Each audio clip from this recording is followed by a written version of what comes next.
Oh boy, we are back. Wait, what's going on here? Oh, Brandon, are you doing some spelunking over there? What's going on? You're not doing one of those like cave diving videos that I see on YouTube, right? What's that, Jess? You're scaring me a little bit. Are you doing like what's you I've spelunking never or heard of or been called a spelunker before, dude. That's disgusting. We're right? running a family show here. But, Yeah. Jess, I'm actually on the hunt. Wait, what was that? No. See, I'm out here. I'm hunting for Max Muncy offense, dude, but I Oh can't wow. seem to find any out here. But Jess, we're back, dude. Where have We you are. been? I should have said I was looking for you. Where the hell have you been? We got a podcast to talk. I know. Sorry, everybody. Talk We ball. did. Where you We been? missed last week because of yours truly. I was on a work trip. I was in God's country, Brandon. I was in Kansas City. I was covering the UFC fights for work, and I gotta say, never had been. I've been to Missouri. I've been to St. Louis when I was a kid to visit a friend. But this is like the border. This is Kansas. This is Missouri. You're right. You're right in like the holy trinity of God's country there in the Midwest. Beautiful, beautiful place. Everybody was very nice. The people were great. And I got to go see a Kansas City Royals game, which was a lot of fun. I got to go check out that park, and I also did something I've always wanted to do. I paid a visit to the Negro League Museum on Sunday, and that was awesome. Anybody who's in Kansas City and you've never seen it, go check it out. It's really just like a worthwhile experience to see it. It's awesome. Yeah, Jess, you sent me some content from the museum, and I was pretty fired up. I was telling you how jealous I was. Yeah. Jess, you mentioned you were out there covering the UFC event. You went to a Royals game. I want to know, what is the major difference between UFC fans and MLB fans? MLB fans are much quieter. That's definitely it. The UFC event, they are looking to just be rowdy the whole time, right? You're just looking That's true. You want to see blood. You want to see somebody get knocked out, or you want to see somebody get decapitated or choked out. Whereas at a baseball game, you want to enjoy a hot dog. You want to have some beers, quiet, peaceful day. You want to see some dingers, dude. So it's just way more chill, obviously. Without that being said, I do have a little note though about Kauffman Stadium. I didn't realize that it's right on the same lot as the Chiefs Arrowhead Stadium. So the Kansas City Chiefs and the Kansas City Royals, they share a lot, and both stadiums are there. I didn't realize this before. But when you're sitting behind home plate at Kauffman Stadium and you're looking out at center field, if you're high enough, you can basically just see that there's like a freeway behind the outfield. And high enough, like as an altitude, not, come on, calm down. Sorry, dude, Cali kid, dude. Yeah. You can see like a freeway. You can see like a Best Western, a couple of motels. So it does feel a little bit like you're at a minor league ballpark, kind of. And I mean that with all due respect. It doesn't feel very, it doesn't feel super big league when you're up there. I think that you feel it when you're down lower. So I would recommend like stay low if you go to Kauffman Stadium, because I think you see a bit too much of like the backdrop where it's just like it kind of takes you out of the ballpark experience, because it's weird seeing motels and freeways, behind a baseball stadium. So well, there you have it. Jesse Rowe is a hater, and we have officially jumped back in to another episode of Deferred Collusion. That is your co-hostess with the mostest, the Kansas City King. That's right, Crespe's own Jesse, the content king, Rowe. Yeah, into that, we will be posting some content. I did film a little vlog from the baseball game and from the Negro League Museum. I'm hoping to release those at some point, maybe next week, but I'll be cutting something together. But there was, while we were out, and I'm your other co-host, Branden Bullinger. And this is Branden Bullinger. It is a pleasure to be back. Yeah. Please like, subscribe, comment, share with your friends. We're still getting the hang of this, guys. I promise. These are going to be smoother intros going forward. Yeah. The Lord Paramount of South Bay, Branden Bullinger, of Torrance. Brandon, I'm happy to be back with you. I'm sorry we missed last week. We do have a lot to cover today, though, brother. We have a lot jump in to catch up on, because now we've taken care of a little house cleaning, Yeah. Some people out there are saying that the Dodgers aren't living up to expectations so far, even though they are in first place right now. They are tied for first place with the San Francisco Giants. Yep, that is the other team. So people are saying the Dodgers are kind of falling short of expectations and a little bit of like a messy start to the season so far. Well, we got some bad news. You texted me the other day while I was in the middle of work, and you sent me a message about Tyler Glasnow had to remove himself. Was it yesterday this happened? A couple days ago now. A couple days ago. He had to remove himself from the game, and for the second straight start this happened. Originally, it was a leg issue on the previous start in Texas, and then in this start at home, shoulder fatigue, shoulder soreness starts nagging at him. And he didn't even throw a pitch in the second inning. He just pulled himself during warm-ups. And, his velocity was around like 94. It was a little bit down in that start. It's a little bit frustrating, especially for him. You got to imagine it's pretty frustrating for him, obviously, with it being shut down last season. And now here we are. We're only, we're not even like a full month into the season yet. And he's already going to be hitting the shelf and probably for the foreseeable future. Last year, Yamamoto had a shoulder issue, and he was out for a couple months. So you'd have to imagine that this is going to be a similar timeline, most likely. That's just my best guess. I don't know. Like, he could be fine, but that's my best guess. How are you feeling about this, Branden? How are you feeling about where we're at with Glasnow? I don't know if you can tell by the timbre of my voice, I am aching to get into this. Jesse, it actually brings me into our first segment, the Worry-O-Meter. Okay. That is high tech, dude. Yeah, it's cost thousands. Thank you for Patreon. Jesse, I'm worried, right? But I'm not panicking. It's still April, and I know the clock is ticking. Once May 1st hits, I'm going to be a wreck. I'm going to start really living and dying by, my mental health is going to be dependent on a baseball team. But that's neither here nor there. Jesse, there was a lot of talk about this being the best 9-man rotation ever assembled, the Avengers, if you will. And to your point, a lot of people are saying, whoa, look at all the injuries. Look at the lack of production. Look how many innings the bullpen is eating. That's something we're going to get into in a bit here. But Jess, this was kind of all expected, right? This was kind of built into the fabric of the team that guys were going to be obviously coming back from injury, like Glasnow. Tony Gonsolin going to be starting for us tomorrow, I believe, as of time of recording. Kershaw is coming back mid-May. So there was always, going to be a delay to some of these returns. I haven't even mentioned Shohei Ohtani, but well, I just put in the note his timeline was pushed back too. Agreed. So I've heard that. But I don't know if this is like not part of the plan. You know what I mean? Sure, and it could be. Yeah, you're right. It could be. And my point is that it is easy to get disappointed by this. I'm disappointed by not having Snell out there or Treinen or Glasnow, but it's a long season. If you'll recall, Glasnow pitched the most regular innings, season innings he's ever pitched in his career last year at 135, I believe. And he wasn't available for October when we needed him most. So I think maybe the Dodgers are going, well, what if we get 85 from him and he pitches a stellar, few starts over the course of October? That's I think what they're mortgaging right now, right? That's the wager, right? 134, by the way. You were close. 134.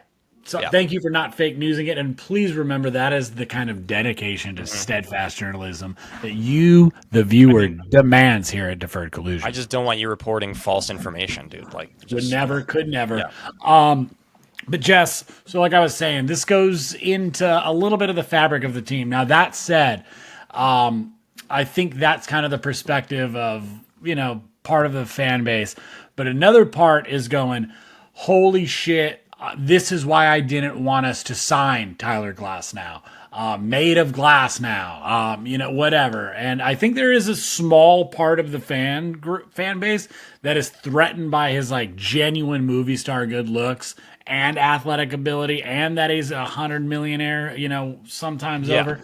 So there's a little bit, I think, sour grapes, but genuinely, it is worrying. Doc sounded a little frustrated in the post-game interviews. Yeah. But to be honest, I think there was much ado about nothing with that literary guy. Because I think it was more Doc being a little bit frustrated for his guy.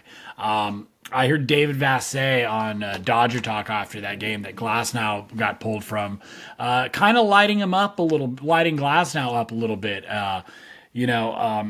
Kind of arguing for the side of the league minimum guys like Ben Kasparius and Jack Dreyer, and how this isn't fair to them, how the workload isn't being managed because they're having to eat all these innings and unexpectedly, and this leads potentially to maybe some injury down the line, but before they've secured their payday. Well, you're right to interrupt you, but that's why the Dodgers go out and sign these all these pitchers, because they knew that this was a possibility, and it just so happens that the optics of it are kind of bad when it's like the guys that are the biggest contracts, the Snells, the Glasnows, they're the ones that are sitting out. They've already earned their money, so I can understand that perspective. But that's why the Dodgers did it, was to plan for these moments.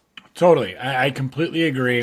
So, just to recap, kind of talking from one side of my mouth, going, "Hey, this is all baked into the fabric of the team. Don't worry, this is why we have coverage. We're resting them early. We're still one game out of the best record in baseball. So even though things have been sputtering, they've been also kind of fantastic. And that's just without guys like Muncy contributing on the offensive side. Miguel Rojas had a couple of hits last night, but he hasn't produced much. Kike's been off to a slow start offensively. Michael Conforto just looks lost at the dish right now, and really hoping he can pick it up. But it really is the bottom half of the lineup at this point is so it's not just that it's been inconsistent, it's that there's been really nothing from the bottom half of the lineup all year, and that leaves very little room for error for guys like at the top of the lineup to maybe who aren't, if they're not matching their career numbers that we know they're going to match eventually, that makes it look a little bit worse. Now the fact of the matter is they're still 19-10, but I mean that just somebody has to step up on the offensive side, because I do think overall the pitching has figured itself out for the most part. It hasn't been as amazing as we thought. I know that Dustin May got a little bit of a bad luck no decision yesterday. Pitched 5 1/3 and then came out of the game. Banda came in, let a runner get on, and then gave up the grand slam to tie the game. That was rough, but for the most part, the bullpen has been the saving grace of this pitching staff. There's I know I'm pushing a little bit ahead of the notes here. We're going to go back in a second, but the Dodgers are 11-2 when the bullpen pitches more than 4 innings. 11-2. They've only played 29 games. That means 13 of the 29 games, the Dodgers bullpen has had to pitch more than 4 innings. That's almost half of the season so far. So that's, and that's not including games where it was a bullpen day. I'm saying that includes there are some of those games with 7 or 8 innings. You know what I mean? Mm-hmm. It's weighted.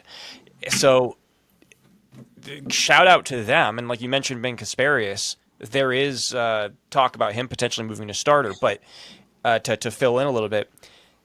So the bullpen's doing their job. But to get back to Glasnow for a second, because I do think it's an interesting conversation. When are you going to start to feel like this is potentially a bad contract? Because you did mention that there are Dodger fans who are saying this. Are we getting to that point now where we're already in year 2 and he's already he was unable to pitch in the postseason last year, got shut down, what was it, in August when that happened? And now here we are, we're not even in May, and he's already being shut down with shoulder injury.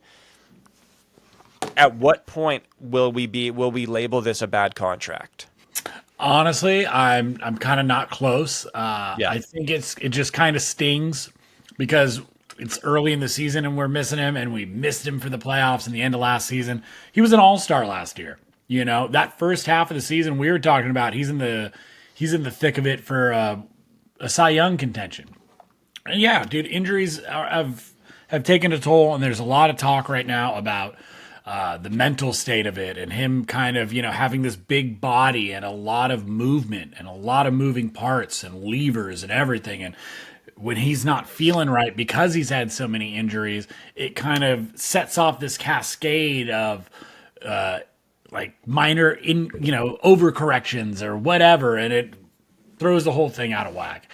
And then he starts feeling shitty and sore and blah blah blah. And I think maybe there is a little bit of a mental game to it. But he was explaining how it happened, though. He was basically saying that he made some adjustments to prevent injury, and then it led to a different kind of injury. Like he was making adjustments to not injure his elbow, and then he injures his shoulder. That concerns me a little bit when I hear something when he's saying that he was making adjustments to not get injured on his elbow, and then he gets injured on his shoulder. I will say this about the worryometer or in terms of whether this is a bad contract. It's only a bad contract if he can't pitch in the postseason. If once again this year Tyler Glasnow is unable to pitch in the postseason and the Dodgers don't win the World Series, yeah, it's a bad contract. That's when because that would be the year 2 in a row where he's not available when he's really signed. When he's signed to be available, that's when he is signed to be available.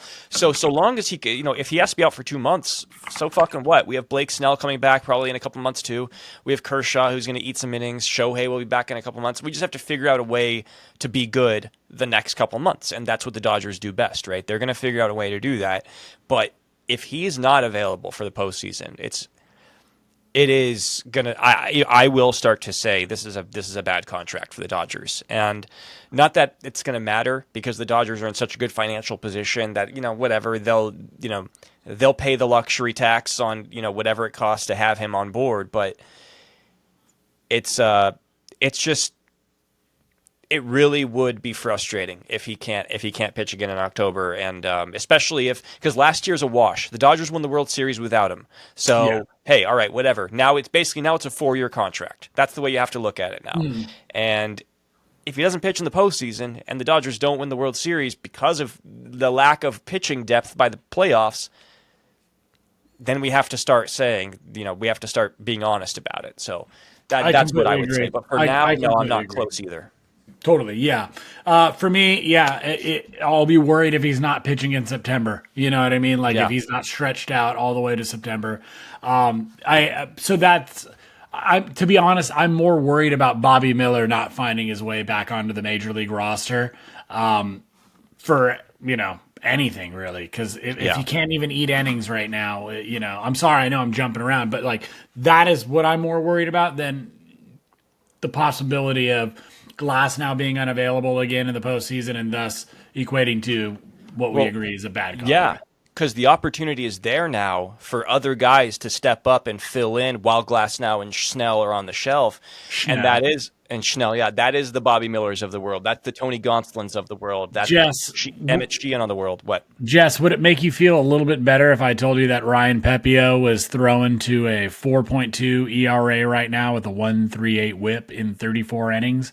And he has given up 35 hits and 16 earned runs in those 34 innings. Sure, except for the fact that Tyler Glasnow this year before getting injured had a 4.5 ERA with a 5.4 FIP in his 5 games started. So it's not as if Glasnow's been better. Whoops. Guess I shouldn't have looked at just his stats right there, I guess, dude. I guess it really just comes down to, I believe that those numbers of Glasnow will come down as he's available. The more he pitches, those numbers are going to come down. Because I've maintained forever that, if this guy pitches a full season, shoo him in for Cy Young votes. You know what I mean? He's going to get them. But Jesse, if you can't pitch in September, October, it's like it's a bad contract. So I'm right there with you, and I want to stick with the pitching staff real quick, but I want to talk about the bullpen and two guys in particular. Jesse, what is your worry about Anthony Banda and Kirby Yates being a little overexposed in this young season? Do you think this is going to help them solidify a potential setup, semi-save role, or is this going to lead to them being, like I said, maybe overexposed and not as effective moving forward? Well, yeah, this is the domino effect of these things, of these pitching injuries happening, right? Is that these guys get exposed too early. Not super concerned, because I do think part of the Dodgers' plan is when one of these guys goes down, that's when Gratterall comes back. I think that they have that. They always have the next pieces in play for when this stuff happens. But to your point, Evan Phillips has looked great in his limited games back. But he's awesome. Kirby Yates, he's 3-1 with a 2.6 right ERA, mm-hmm. So he's been good. But you definitely see a guy at his age. What is he? He's 38. You don't want to get too exposed too early. Look at Treinen. Treinen's already having some issues, and he's out indefinitely at the moment, I believe, right? Yes. So Dave Roberts said that Treinen and Snell are laying low for the time being, so they're not throwing; they're just shut down. Yeah. We didn't even talk about Snell yet. What's your worry meter on his shoulder? Well, Snell has always kind of been injury prone too. Him and Glasnow do have a lot in common in that way, but Snell, to his credit, has pitched full enough seasons where he's won 2 Cy Youngs. Glasnow has never been able to accomplish that. So I still believe that Snell will be fine eventually.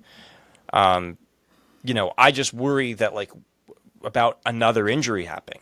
At this point, we're you can't keep piling up injuries. I think the Dodgers have 16 pitchers on the IL this year. Mm-hmm. They started the season with 11, and now they're at 16. So I'm not worried about Snell. I think that's going to work itself out. But you need guys like Sheehan to be good. You need guys like Gonsolin to be good. You need Dustin May to keep doing what he's been doing. I think he's actually been very good. And Jesse, can I add one more name to that? Too. Yeah, you know what? I don't think Kershaw needs to just eat innings. We got Bobby Miller in the minors to do that. I think Kershaw needs to be effective. He's our GOAT, and we love him. But there's a lot of names that are trying to get on that rotation, and I expect him to come out and shove. I'll be honest. He's got a 1.5 in 6 innings in his minor league rehab starts right now, 1.5 ERA. So he's been solid. He had a start scratched tonight because of weather, but we should see him sometime soon. Gonsolin, as you mentioned, he's coming back tomorrow, and he's looked pretty good in his rehab start so far. So I still think that all the pieces are there. The Dodgers have a really good situation with their backup options. I just don't think we expected to see the second and third biggest contracts on the team to be already on the shelf with not even a month into the season. Yeah, dude. Last little bit of the worry-o meter, dude. I'm going to go to 2 position players, Max Muncy and Michael Conforto. Really not much to get into other than they've just absolutely stunk it up at the dish this year. Muncy has no home runs to this point and is off to, statistically, his worst offensive season in his 10-year career right now. Conforto looked like he might be getting a little hot in Japan. Had a pretty high OPS for the first few weeks, but has since cooled down and just looks pretty lost at the dish right now. Jess, I'm not going to phrase it as, who should we worry? I don't even know. Who are you more worried about, Muncy or Conforto? I wasn't really expecting Conforto. I knew that Conforto could be a contributor, but I wasn't putting a lot of weight into him being great simply because we re-signed Teoscar. So once we did that, I was Conforto was kind of just like a complimentary piece. He was just like a luxury, a cherry on top for the Dodgers, right? Muncy, I'm definitely worried about because this is a trend that's been going back to like the playoffs last year, where he had a really bad World Series. I think he was like 1 for 19 in like to end the playoffs, and now here we are. I still like maintain because there was talk before the season started about a Nolan Arenado trade, which we're gonna get to, but there was talk about that, and I was defending Muncy, saying I actually think Muncy is a better overall player at this point in his career than Arenado, whose power numbers have significantly declined over the past few seasons. His defense is still great, but it's not what it was when he was 29, 30 years old. It's definitely starting to go. And Muncy's just like a serviceable enough defender where if he's getting on base and he's hitting homers, in that 5-6 spot in the lineup, then he's more valuable to us than Nolan Arenado is, right? Yeah. That has not proven to be true so far. Aging like milk, brother. But I still believe that Muncy can turn it around because he's still walking a lot. He still has 13 walks in 27 games, so he's like walking half the time. Like he gets a walk every other game, which is good. It's going to boost his on base numbers once he starts putting some hits together. But I mean, you got to put some hits together at some point, and I think that he hit like what are his numbers here over the past 2 seasons? He's only played or before this year, he had only played like 208 games, but in those 208 games, he hit 51 homers, which basically, if you were to extrapolate that to a 162 game season, it's like a 40 home run guy. So if you get that from Max Muncy, even if he's only hitting like 210, 220, like whatever, you'll take it, but it just can't be what it is right now. Yeah, right now his numbers are 188 average, 300 OBP, 247 slug. That is just appalling to me for a power guy, that you think of in Muncy. And his OPS is 547. He's got no homers right now, 5 doubles, 16 hits on the season on 85 ABs. Yeah, that's good enough for... That's good enough for a .2 WAR right now, and I just wanted to touch on our buddy Michael Conforto's. He's got about 83 ABs, so just about the same, and he's got a 169 average, 303 OBP, 289 slug, and a 559 OPS with a negative .2 WAR. He's got 14 hits, 4 doubles, 2 home runs, and 14 walks. But 29 strikeouts already. Yeah, it's definitely, that one is, he looks terrible. Like 33 strikeouts to 13 walks. So they're about the same player. It just looks like Muncy's defense has been a little bit better, and that's where you get that fraction. Yeah. This is a bottom half of the lineup situation. This is what I was saying about why when none of these guys are stepping up, it makes the top half of the lineup look like it just puts so much more pressure on them, and it makes things look worse if one of them isn't producing.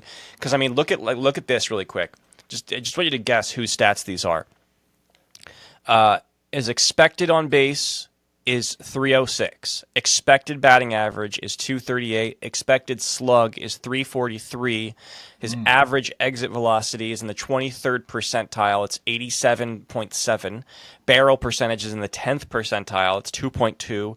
Hard hit percentage is in the 12th percentile. It's 29.7.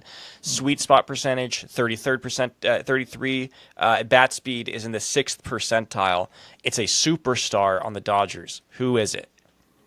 I'm gonna guess Mookie Betts. It's Mookie Betts, and no fucking way. Let's go, dude. Now I figured it out at bat speed, dude, because I know he's a little bit thinner. He's not got the umph on it right now. That is what I think is part of this. Is like he's still kind of recovering from getting sick before the season started, not getting a true, not being able to play in Japan, all that stuff. Like maybe he's also playing shortstop, so there's a little bit more toll on him, more responsibility on him in the field. I think that'll play itself out, but when a guy like Mookie, gets off to a slow start, everything else looks worse if the bottom half of the lineup isn't performing. That's why I think this will all work itself out. The Dodgers will be in the top, 3 or 4 teams in offense this year, but somebody in the bottom half of the lineup needs to figure it out, and I think it needs to be Max Muncy. He needs to figure it out, or else the Dodgers are going to have to make a trade, because third base is, he's not playing good enough defense to justify him being in the lineup every day. And that's why there are reports now of a potential, like that the likelihood of a Dodgers-Cardinals trade for Nolan Arenado is becoming increasingly more likely, especially if this continues happening. I know that there was a report about this the other day. Yeah, it just came out a little bit earlier today at time of recording. Sorry, yeah. I saw it on Bleacher Report. Sports Illustrated out of St. Louis was reporting that. Right now, Nolan Arenado's stats, he's batting .255 with a .350 OBP, slugging to the tune of .431 with a .782 OPS. That is good enough for .9 WAR. I mean, that's pretty nice in 102 A-Bays on the young season.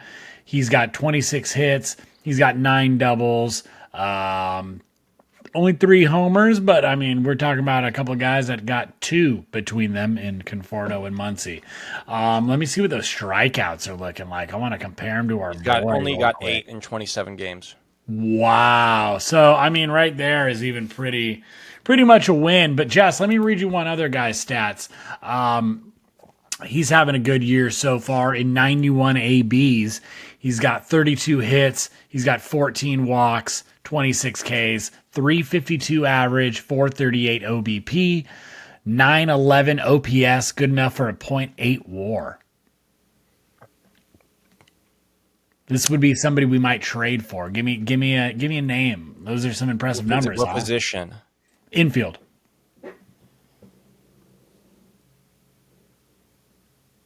Oh, geez. I don't know. I Old friend Gavin Lux, sir. Okay. For the red-hot Cincinnati Reds. 352 average, 911 OPS, .8 WAR. 15% of the way through the normal season. So he's you're saying we could use him right about now? Isn't that fucked up? Yeah. Yeah, we could really use him. But honestly, I'm a little bit more worried about Conforto than I am about Muncy. However, it's tough not to shake your point about, since basically last playoffs, and the lack of power is the most concerning to me. Yeah. But if this is the beginning of the end for Muncy, man, I'd like to see him put a couple into the seats. Come on, kid, you got this. All faith in Muncy. Let's do this, brother. And I do owe a little apology to Andy Pages, because I was saying that he was basically like the odd man out for the Dodgers first 15 to 20 games. He has been on fire lately. He hit 4 home runs in 5 games. Or sorry, that was Teoscar. I forget what Pages did, but Pages has also been on fire. He went 10 for 13, I believe, over the series with the Pirates. But he had an insane week. He's really busting out. He's made some great defensive plays out in center field. Saved a couple of what would have been home runs, but I'm also not quite sure if they were really good plays or if Andy Pages isn't that great of a defender. So the plays looked spectacular, but they were more routine than not, maybe for Tommy Edman, Yeah, well, part of that is the Roki Sasaki problem, because it seems like every time Roki pitches, Andy Pages has to make a leaping catch at the wall to keep from giving up a couple extra runs. That's not a knock on O'Neal Roki. Cruz pissed on that Roke show fastball to start the game the other day. That was nasty business. Pages, the fact that he has stepped it up has helped the Dodgers bottom half of the lineup, and they've been looking a little better. But again, that was against the Pirates and now the Marlins. Mm-hmm. Where he's sort of picked it up. But but remember, Jess, you got to play who's against you. So that's right. These are like we were talking about with whoever the other day, whatever crappy team the Dodgers were playing, and we're like, oh, this is like your rebound girl, the Rockies, dude. Yeah. MLB's rebound. They're the village bicycle of the league. Everybody gets a chance to mount them and get right. Get a couple pumps in. Oops, that's not cool. But Jets. Speaking of crappy teams, sorry, go ahead, dude. No, go ahead, dude. Take the crap right out of my butt, bud. Well, I don't want to spend too much time on this because we are running a little long here, but I did find it funny. You sent this to me about, we just mentioned Roki Sasaki and he's, given up a couple of people some shit on some balls against him. Well, apparently Roki, when being recruited to come to Major League Baseball, he was really concerned about how he was going to take dumps because he demanded that whatever team signed him, or didn't demand, but it was like sort of a recommendation that the Dodgers would install these 8 heated bidet toilets. And that was part of what swayed him into signing with the Dodgers. Now, I actually haven't looked at these bidets. Have you seen them? I have not, but I've been to Japan twice, and I've experienced a full-on, just incredible toilet situation out there. Yeah. Light years ahead of the U.S. It was probably like the first time I ever realized, I was like, oh my God, dude. We're not the leaders in everything. This is like back in, I don't know, my early 20s. I was like 2013 maybe. Right. But Jess, some of these things, they got the heated seats. They got the warm water in the bidet that automatically hits you right where it needs to be. If you're going number 2, there's like buttons you can hit that'll play the sounds of running water, so you can have a little enjoyed privacy. Dude, it's just high quality, and it just reminds you like, oh, I could be taking a little bit better care of myself, so I'm just going to go ahead and do that. And I'm telling you, there's not a guy in that clubhouse that hasn't used one and went out and probably started looking at prices for their own. I guarantee you. You've used bidets before? I haven't used one since I was like a kid. Not only have I used bidets, this is a lot of information for the internet. I'm sorry, but my then girlfriend, now wife, and I were in Japan, and we had gotten an Airbnb, and it was like in a little nice part outside of Tokyo, and it was my first time using a bidet or something like that, I guess. Maybe in that house, I forget the memory, but I'm just sitting there, and I thought it was like, you just hit the button, and it like goes for like, I don't know, a couple seconds, and then stops. I live in Southern California, water shortages and stuff. Right. But boy, did that thing keep going, and, there was just like a sliding door, and my wife could kind of hear me, and she's like, how long you gonna let that thing run for, dude? And I had to tell her. I was like, I didn't know how to ask for help. I just thought it was broken, and if I stood up, it was gonna spray. I just had to turn the little knob, and it would have shut off. But I was Jesse. That's the beauty of travel. Yeah, you were soaking it in for sure.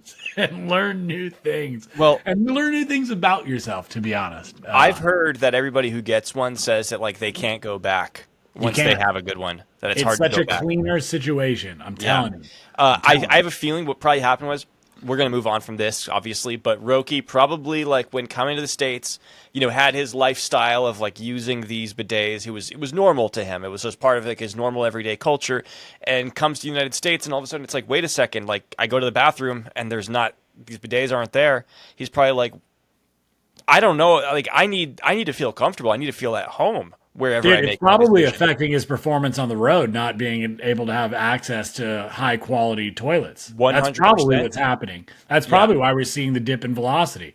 I think that's a good theory, dude. I think that's a very good theory, and I think that I guarantee you, guys on that team really, like you said, really appreciate it. They're like, there are some guys on that team that like they're all using that thing now. This is I will put any amount of money on this. I guarantee you that there is somebody in that organization that has already ordered those toilets or had them installed in their home since Roki. Oh, dude, this is like the new torpedo bat situation. Players around the league are going to start getting bidets. Yeah. I'm telling you, man. Yep. I'm telling you. All right, well, that moves us on from the Dodgers here. Again, we say this all with a grain of salt. Dodgers are 19-10. They are doing just fine. They're tied for first. They are in good shape. But let's just do a little recap around the league because we haven't done this in a week. We'll just go through the standings a little bit here. In the American League East, the Yankees are 17-12. They are currently beating the crap out of the Orioles right now, so it looks like they're going to extend that lead. Red Sox in second place, Tampa Bay in third. Baltimore bringing up the rear. They got to figure that shit out. Detroit Tigers, come on, man. Our American League Central pick. They are leading the way. They're 2.5 up on Torkelson, I'm a ball knower. Come at me. My World Series pick for the American League, the Seattle Mariners, are currently in first place. They're a game up on the Houston Astros. Your pick to win the West, the Athletics, are only a game and a half out. They're above 500, so good on you. Let's go Sacktown, baby, Sacramento. Before we move on to the National League, to go back to the Red Sox, there was a game the other day between the Red Sox and the Guardians in Cleveland. And I don't know if for those of you who don't remember this, Jarren Duran, the outfielder for the Red Sox, he was on a documentary about the Red Sox where he was telling the story from like 2022 or 2023 where he was basically like on the verge of suicide and that he pulled the trigger on a gun and like it didn't go off. That's how he describes the story. And very, scary stuff, to put that out there. And I guess he was being heckled by a fan in Cleveland, and he kind of had an altercation with him and went after the guy, and there was a lot of debate about what happened. And it sounds like, based on the reporting, that the fan was making a comment about Jarren Duran's suicide attempt from a couple of years ago, which, if that's what you're saying at a baseball game, that's I would say that's grounds for a lifetime ban from the stadium. That's just my opinion. I don't know what you think, but even the Cleveland fans, they looked like they were pissed off at that guy. I don't know if you saw the video. Yeah, I saw it. While I obviously wasn't there to hear it, it's being widely reported and confirmed that he said you should have killed yourself while you had the chance or something to that effect, which is just fucking ghastly, right? Like, yeah. I don't think I'm making too much about it, like, because the guy said it in a baseball stadium to a 20-something-year-old. The guy looked like he was in his, 50s or something like that. Might be a kid, have his own kids or, nephew, nieces, whatever. So it's pretty disgusting. Just looking at that crowd that day, it was a pretty packed afternoon. And probably safe to bet somebody within earshot of that has been affected by suicide or, in one way or another. This is you're going to spend a day with your family or, friends, or you're watching this game that we love. You're supposed to be having a fun time. There's a right way to heckle. Heckling is celebrated in baseball in a way that it's not in any other sport. And there's a way to do it. And it's tongue-in-cheek, and it's in good spirit and good fun, because this isn't that fucking serious. It's a game. And when somebody has the fucking I don't know if bravery is the right word, but just the ability to be vulnerable like that. And this is why people don't talk about it. Exactly. Yeah. And this shit, Jesse, I forget where I had heard this, but they were saying that after that aired, that the suicide hotline in Boston or maybe just the greater New England area, it had the most volume in calls that it had since opening, and that's just people that needed help looking to talk. I just think that fans have gotten way out of fucking hand with shit like this. And look, there's always that one asshole when you get enough people together. But come on, dude. This is it's a kid's game. Have some class. What are we doing here? Sorry. Yeah, that was my little rant.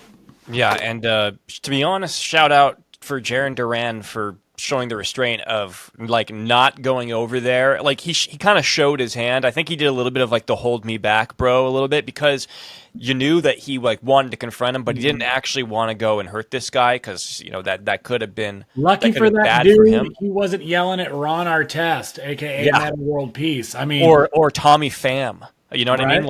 Right? If I'm Jarren Duran, somebody says that shit to me, I might just go and punch the guy in the face. You know what I mean? And just damn the consequences. Let's just be honest. Jarren Duran would have made fucking quick work out of this little fucking doughboy. Yeah.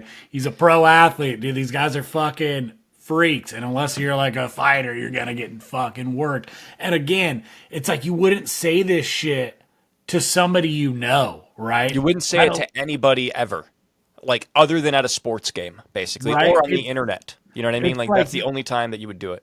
Dude, it's like punching somebody in the dark. It's oh, I didn't see him, so victim of crime. It's just fucking, I don't know, scumbag move. I hate that shit. And Yeah, dude. That's why I like MMA, dude. Nobody's like that. None of their fans are like that. Yeah, no, the MMA fans are all really classy and nice. Either way, shout out to Jarren Duran for sharing all that with the people, and yeah, I will put the hotline that you mentioned up there. Sorry to get back to the standings. Sorry, I know that was a little bit of a dark turn, but it was just really pissed me off. But to get back, it bugged me too. And hey, but you know what? It's life and whatever, dude. It's part of it. But NL East, we can start with that. The standings, the New York Metropolitans with the best record in baseball coming in at 20-9, backed up 4.5 games, Jess. My pick to win the NL East, the Philadelphia Phillies, 4.5 games. I can't believe that this early, but long season ahead. Get to really quick, before we move on from the Mets, just a little shout out to Mets superfan Seymour Wiener, who unfortunately passed away today. So Seymour Wiener passed away. Shout out to one of the great baseball fan names of all time, and to a true Mets fan. We love you, Seymour. Thank you for your service. Yep. Hey, those fighting Atlanta Braves are in third place, only 6.5 back after that abysmal start to the season. We got the Nationals 13-16, and then the Marlins 12-16. NL Central, those Cubbies, Jess, 17-12, beat the crap out of the Dodgers a couple times this year. Reds, they be red hot, 16-13. The Brewers 14-15. The Cardinals 12-17, a little bit better than we expected. And the Pirates, their ownership won't get anybody to back up Paul Skeens, but they're 11-8. Jesse, that brings us to the best division in baseball. That is none other than the National League West. You know it. Our Los Angeles Dodgers are tied for first with the hated ones, the San Francisco Giants, at 19-10. Oh, brought up in the rear by baby brother, the old San Diego Padres, who've, after getting off to that unreal start, have cooled off a little bit. Their offense has really, really quieted down. They are 3-7 in their last 10, but hey, still over 600 winning percentage, and only a game and a half out of first place. That brings us to the Diamondbacks sitting in fourth place at 15-13, only 3.5 games out, and the worst team in baseball, the Colorado Rockies, at a measly 4-24, already 14.5 games back, Jess. It's crazy. And I believe you have a little statistic about them if they lose tonight to the Atlanta Braves. By the way, if you're seeing this, you're probably going to see it after the game is over, but the Rockies play the Braves tonight, and I believe that if they lose, it's the worst 30-game start in Major League history. I do believe so. Right now, they're tied for fourth worst after 27 starts. I believe with a loss to the Braves tonight, it would put them in the sole position of worst start in baseball history. I saw some comments on our last episode, because I headlined it that the Rockies are pathetic on the caption, and I know that it was a little mean, but sorry guys, am I allowed to say it now? They're about to have the worst 30-game start in Major League history. Are they not pathetic at this point? Come on. And this is coming from an ownership group that thinks we need a salary cap. Dick Monfort. It's just dude, you can't say that and then be the worst team in the league. That's literally if my business is failing, struggling to stay afloat, that I'm just going hey, man, we got to shut down Apple. We got to get Amazon out of there. They're making too much money. We got to put a salary cap. We got to lift all ships. Yep. I know that's apples to oranges, but dude, they were just fighting for the playoffs a couple years ago. They had Arenado, they had Trevor Story, they had some fucking pitchers, and it's why can't they figure out how to put a winning team together in Colorado?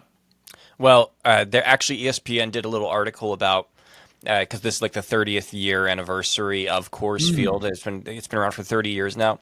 About the pitching nightmares for pitchers in Coors Field. You could go read it. I believe Passan wrote it. I could be wrong about that, but ESPN just put out this article about Coors Field horror stories, and it is a lot of fun just to go through it and sort of, for guys like us who been following the Dodgers since the mid 90s.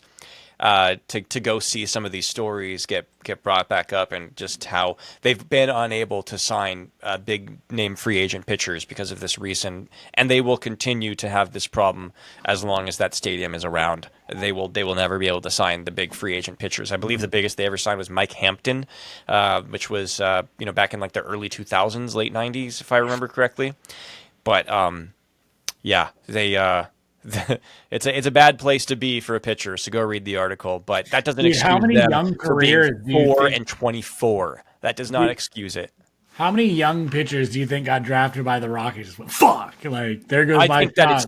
I think that like potentially like the next Clayton Kershaw has been completely doomed by being drafted by the Rockies. Yeah, how would it not?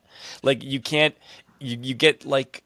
On the rookie contract, you throw like a 5 ERA, even if you're a really good pitcher, because you're pitching at Coors Field half the time, then like you're not going to get a big contract, and you're not going to get opportunities the same way other guys do. Like the best example I could think of right now is John Gray, pitching in Texas. He won the World Series a couple years ago. Yeah, you don't get that. That rarely happens coming out of Colorado. A lot of those guys, like, are maybe Tyler Anderson. I think he was on the Rockies. Adam Ottavino. Yeah, like some of these guys, they're just like middle of the pack guys. You know? Dude, how have the Rockies not signed Trevor Bauer? There it is. There you go. It's a layup, guys. Go sign. Yeah, I mean, I wouldn't encourage it, obviously, but that seems like that's maybe the only team that might do it. Anyways, this was a good one. Let's do a little housekeeping here, just like for some little fun stats to end. Hit me with some, Dad. Teoscar Hernandez hit his 200th career home run for the Dodgers, so congratulations, Teo. We love you, Teo. Hey, talk about a great signing, man. I mean, that's one that I was like a couple, 2 years ago, that going into 24, I just was like, man, I could see this guy having big at bats for the Dodgers, and just winning the home run derby, some big ding dongs in the postseason. I was saying before when he signed with us, I was saying Teoscar feels like our version of Adolis Garcia, because the year before for the Rangers, Adolis Garcia just went off and had an incredible postseason. I basically said, like, he's the guy I feel like will win World Series MVP. It ended up being Freddie Freeman, but if it wasn't going to be Freddie, it would have been Teoscar because of how good he was in the World Series and in the playoffs. So, shout out Teo. He's the mild version of Yasiel Puig. If Puig was wild, Teoscar is mild. And boy, is it nice to have that steady hand at the dish. Jess, I got a little nugget for you if you want it. No, dude, I don't want to cut you off. My bad, dude. No, I was saying he's what the white owners wished Yasiel Puig was like. Jesus Christ, that's racist, and it's funny as shit. I love it, dude. Yeah. Oh my God, you're going down, dude. You're going down. Okay, we're at the end of the episode. Half the people tuned out by now anyway. Hey, three-quarters, I bet. Anyways, my fun little nug for you, dude. Corey, old friend Seager, and his brother Kyle Seager are the only brothers in MLB history to have 200-plus home runs. How cool is that? Shouts out there, mom and dad, dude.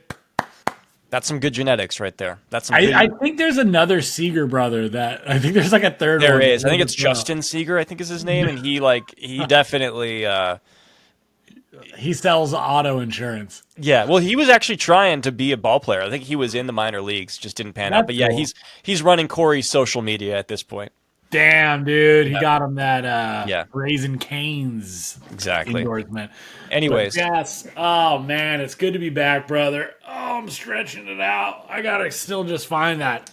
Hopefully we'll find that Muncy offense, dude, somewhere. Well, I have some good news because I will be up close and personal tomorrow. I will be at the game, so I will take a look. I will go see for myself what's going on. I'll come back with my notes and my observations about what's going on with Max Muncy, why the Dodgers haven't won every game this year, how they've lost 10 games. What is happening, guys? Our pets' heads are falling off. The sky is falling. but I'm happy once again to be back with my boy Branden Bullinger, Deferred Collusion. Don't forget to like, comment, subscribe, engage with us, and share this with your friends. You got Dodger buddies, got baseball buddies. Share it with them because we can piss them off as much as we can entertain them. So hey, we love talking ball, and we love talking to you most of all. So please don't be a stranger. Deferred Collusion, Jesse. Peace.